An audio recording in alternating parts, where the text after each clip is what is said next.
শাহ আলম গৌরীপুর ময়মনসিংহ থেকে। আসসালামু আলাইকুম রহমতুল্লাহ। মুর্শিদ কিবলা ওয়ালাইকুম আসসালাম। আশা করি ভালো আছেন বাবাজি। আমাদের জানার জন্য প্রশ্ন ছিল, ইমান কি? এক কথা ইমান হচ্ছে, ইমানের ব্যাপারটা, ইমান হচ্ছে এমন জিনিস যেটা চোখে দেখা যায় না।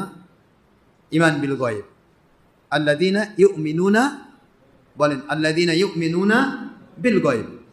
গয়েবের উপর বিশ্বাস রাখা, আল্লাহ পাককে আল্লাহ পাক হিসেবে জানা, নবীকে নবী হিসেবে জানা এবং মানা, কোরআন সুন্নাহ ইজমা কিয়াস সম্মত জীবনযাপন করা। ইমানের মূল সংজ্ঞা হচ্ছে এইটা।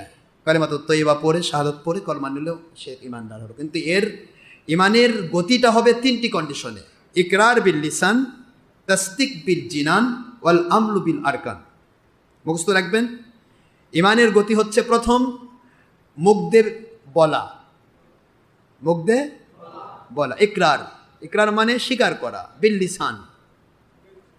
হ্যাঁ, এরপরে তাসদিক বিল জিনান, অন্তর দিয়ে বিশ্বাস করা, অন্তর দিয়ে বিশ্বাস করা।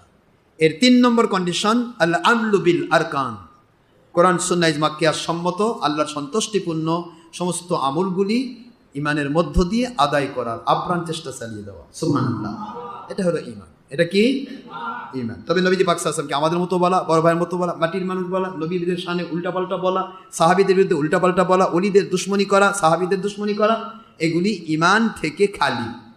ইমান থেকে খালি। ইমান দাবি আছে কিন্তু তলা নেই, বার হয়ে গেছে। কথা কি বোঝা যায় বাবা? হারামকে হালাল বলা, হালালকে হারাম বলা, উল্টাপাল্টা বলা। ভুল হতে পারে, মানুষের ভুল হবে, তওবা করবে, ফিরে আসবে, সেই ইমানদার থাকবে। কিন্তু ভুলকে ভুল না বলে যদি কোরআনের নামে চালিয়ে দেয়, হারামকে হালাল বলে চালিয়ে দেয়, তাহলে আল্লাহ বলবে, বাহ, তুই তো ভালো কাম করলি। আমি বললাম হারাম, তুই করলি হালাল। আমার নবী বললো হালাল, তুই করলি হারাম। বাহ, কি সুন্দর কথা। তাহলে তো ইমান থাকলো নাকি?